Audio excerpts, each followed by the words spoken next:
The Washington Commanders enter 2025 with a mix of optimism and drama. On one hand, they have exciting young pieces like quarterback Jayden Daniels, fresh off a stellar rookie year, and a buzzworthy running back in Jacory Croskey-Merritt. On the other hand, they've had some off-field distractions, notably the recent extensions of star wide receiver Terry McLaurin. Last year's Offensive Rookie of the Year, Jayden Daniels, had a tremendous debut season with more than 3,500 passing yards, 25 touchdowns, plus close to 900 rushing yards and 6 touchdowns on the ground. But as year 2 approaches, all eyes are on him to see if he'll continue rising or hit a sophomore slump. The preseason gave a bit of a scare initially when in the first game, Daniels looked rusty. He threw a couple picks in joint practices and looked out of sync in the opener. Some started murmuring about a slump possibility, but credit to Jayden, he came back to his own as camp progressed. By the second preseason game, he was back to form, leading a crisp touchdown drive against Cincinnati and showing off that dual threat magic with a 20-yard scramble and a beautiful 18-yard scoring pass. The team was pleased with how he responded to early adversity. Head coach Cliff Kingsbury said he wasn't worried about Daniels' slow start,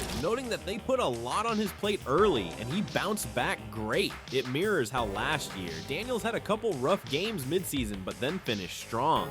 Still, the specter of a sophomore slump lingers mainly because we saw CJ Stroud have one last year, going from fantastic rookie year to a big drop-off in his second season. Analysts have written about second-year ceilings and floors, with Daniels' ceiling compared to Lamar Jackson and his floor more inconsistent. That's high praise. Some have argued that Daniels won't slump because he's a better prospect than Stroud was, and because of his rushing floor. The rushing element is huge. Even if his passing regresses a bit, his legs give him a safe baseline. So the consensus among Commanders coaches and analysts is that Daniels is the real deal. Perhaps defenses will adjust now that they have tape, but Washington also improved his supporting cast. They traded for Deebo Samuel, giving Jayden a yards-after-catch monster alongside Terry McLaurin. The offensive line should be better as well after trading for Laremy Tunsil and drafting Josh Connerly Jr., significantly upgrading protection. All that to say, a sophomore slump is possible, but the team and many observers feel Daniels will avoid it and continue to shine. The most important news of the offseason for the Commanders seems to be about Terry McLaurin. Terry McLaurin and the Washington Commanders have finally come to terms on a new deal, ending weeks of uncertainty that had hovered over training camp. The veteran wide receiver agreed to a 3-year extension worth up to $96 million, including a $30 million signing bonus, a contract that places him among the highest paid players at his position. The deal runs through the 2028 season and ensures that McLaurin, who has been the face of Washington's offense since his arrival in 2019, will remain in burgundy and gold for the foreseeable future. This extension comes after a dramatic offseason in which McLaurin missed parts of training camp, landed on the physically unable to perform list, and even requested a trade as negotiations dragged on. His absence raised questions about whether the Commanders might enter 2025 without their top playmaker, especially as young quarterback Jayden Daniels enters a crucial second year. By getting the deal done, Washington not only keeps its best receiver, but also provides Daniels with the stability and trust of having a proven number 1 target to rely on. McLaurin has more than earned this payday with his production. Last season, he delivered the best campaign of his career, catching 82 passes for 1,096 yards and a franchise record 13 touchdowns.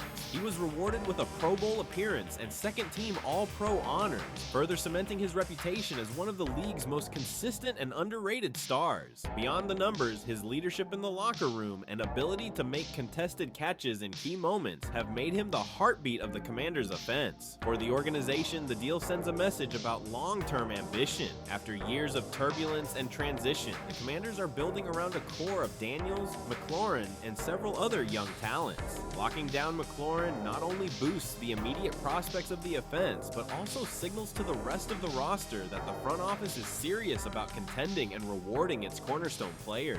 With McLaurin back in the fold, the Commanders' offense looks far more formidable. His chemistry with Daniels is expected to grow even stronger, and his presence should open up opportunities for fellow receivers like recently acquired Deebo Samuel. The uncertainty has now been replaced by optimism, and Washington enters the season with its star wideout secured, its quarterback supported, and a clearer vision for sustained success. The Commanders' backfield also saw some big changes. They traded away starting running back Brian Robinson Jr. to the 49ers for a 2026 6th-round pick.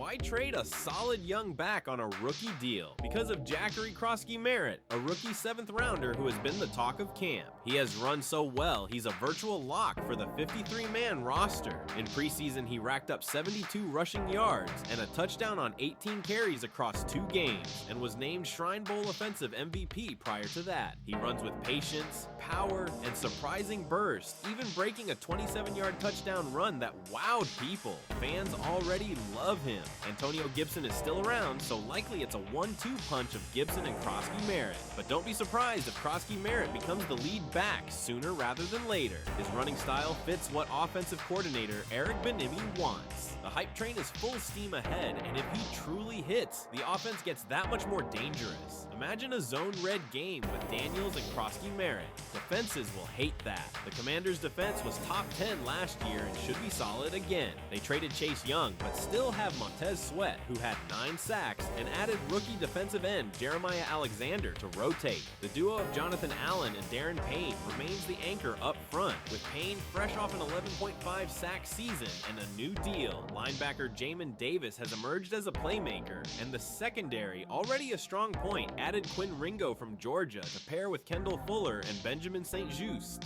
Safety Cam Curl provides leadership, and young players have shown flashes. Under defensive coordinator Jack Del Rio, the unit aims to be top 5. So what's the range of outcomes for the Commanders in 2025? Last year they shocked the league with a 12-5 record and an NFC Championship appearance. Replicating that will be tough, especially with a harder schedule and the NFC East being as competitive as ever. Still, if Daniels continues to ascend, McLaurin stays healthy, Croskey-Merritt delivers on his promise, and the defense maintains its edge, Washington has a ceiling around 11-6. That record could be enough to win the division or at least secure another playoff berth. On the lower end, if Daniels struggles or injuries pile up, the floor is closer to 7-10. Even in that scenario, the team would remain competitive and still be in the playoff mix until late in the season. One wild card is how they handle success.